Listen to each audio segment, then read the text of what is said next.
The church drama is kind of eye-opening. Secular situations feel less manipulated than in the church settings. That's not a 22-year-old who got his feelings hurt. That's a guy who played guitar, bass, drums, and mandolin in church for decades. And he stopped about 2 years ago, and now he's playing casual gigs with a band. And he's telling you that the bar gig feels more honest than the church did.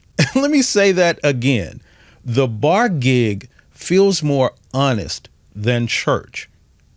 And he's not the only one. This week, I read over 100 comments from musicians who have walked away, and almost none of them are planning to come back. You know, I've been a church musician for over 35 years now, and I've led choirs, and I've been on teams, and I've been on executive boards at churches. So when I tell you church musicians are leaving, this is not just some study I'm reading that somebody published. But something changed, and I want you to catch it. Because it used to be the case that when musicians left, it was because they were bitter for some reason. He left loud and he left mad, and he told everybody what the reason was. And that church looked at him, or could look at him and say, okay, well, he had a spirit about him. But now the musician who leaves is calm. He's not angry at all. He's actually relieved. And that is a completely different problem for church, because you can't just dismiss a man who is doing fine without you. So here's what we're going to do. I'm going to tell you 3 things that musicians have said about life after the church gig. Real comments from real people. And then I'm going to give you the 3 questions that the musicians who did this well asked themselves before they moved, because they did it in a very specific order. And that order is the whole thing. And let me just be clear about this up front. This is not a hit piece on churches. Most pastors just inherited church systems that nobody ever taught them how to run. But the people who are running that system need to hear what is being said on the way out the door. So the very first thing that these musicians said over and over was that the outside world was much more calm than the church was. Now just think about how strange that is. We've all been told that the music business is this real cutthroat business, right? Clubs will use you, and band leaders will short your pay, and the industry will chew you up. That's the warning that every one of us grew up hearing inside the church. And then a man goes out there and plays for 2 years and comes back and says, it's much quieter out there. The thing that you were warned about turned out to be safer than the thing you were warned by. And here's another one. A guy quit because of what he called the hanger-ons.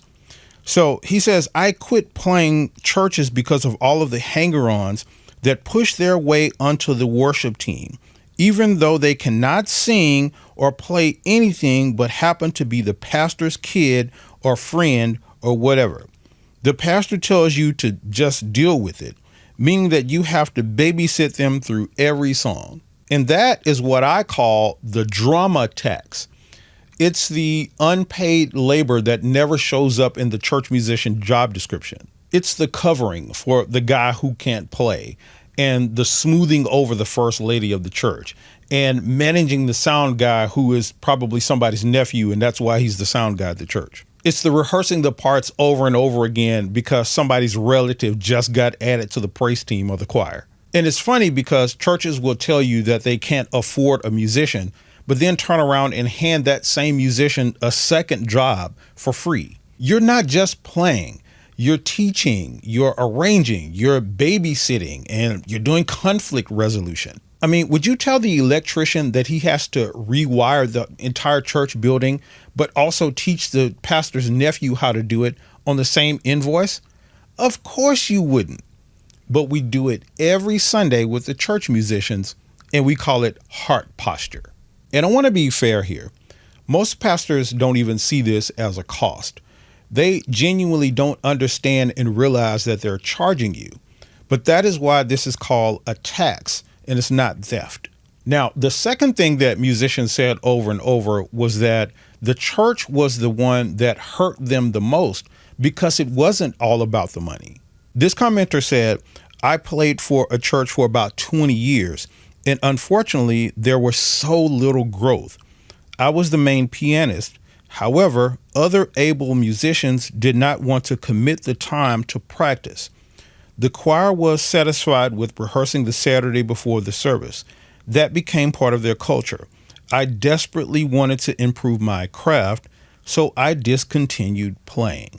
20 years as the main pianist as a church, and he didn't leave over the check. He left because he stopped getting better. And that is the ceiling.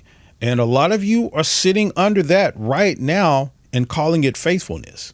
If the room won't commit to getting better, you aren't being faithful, you're being frozen. Here's the inconsistency that nobody says out loud. Churches will ask you to be excellent. Do everything in excellence. Play with skill and play with excellence unto the Lord. But then turn around and build a schedule that makes excellence impossible. You got one rehearsal on a Saturday and half the team is missing. So then you got to turn around and try to go over the music on Sunday morning before the church service. And then they come to you, the leaders come to you and want to add a new song or tell you to do this song instead of the one you got planned. You can't demand excellence and refuse to fund the conditions that produce it. Every other field understands this. Hospitals do continued education. Law firms do trainings, and nobody tells a surgeon to, hey, just have more faith about what you do. So let me ask you a question.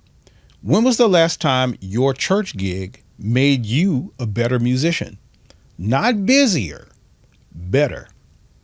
Now, the third thing, and this is the one that kind of surprised me a bit, but none of these musicians left over like this big betrayal or anything like that. It was one small thing that was stacked on top of another small thing. I had a commenter say that he just had to almost go to blows with this pastor because he shorted me on my check as a drummer. Now, mind you, I had to play organ and teach parts for a rehearsal when I wasn't even technically on staff. He says, I'm only 30, but I am one more incident away from retiring from playing at churches. They're not worth the stress. Read that again. 30 years old. For the last few years on this channel, we've been talking about the last generation of church musicians who are walking away and nobody else coming up behind them to take their place. And I always just assumed that the younger ones were coming in that were just a little bit unprepared. But they are not unprepared. They're already leaving at 30 years old. And just look at what actually happened to him. He was hired as the drummer, but he played organ and he taught parts, and he wasn't on staff for that rehearsal. And yet his check came up short. Not just one insult. It was 4 small things that happened all on top of each other in a Sunday. And that's just how it goes. There's no villain in that story. It's the system that just keeps taking a little more than it gives until one day the math stops mathing. Now, if any of that landed with you, hit the like button on this video. That helps it reach the musician who is sitting in the rehearsal tonight thinking that he's the only one that feels this way. And if you know that musician, send this video to them. Now, here's the part that I didn't expect when I read all of these. None of these musicians who left, and I mean none, said that they missed the money that they were getting as a church musician. They said they missed the people. This one commenter said, there was a church mother at my home church who would give me a few $100s randomly, for like birthdays, for Christmas, or just for a musician appreciation. At that time, I wasn't getting paid from the church, so it was a nice gesture.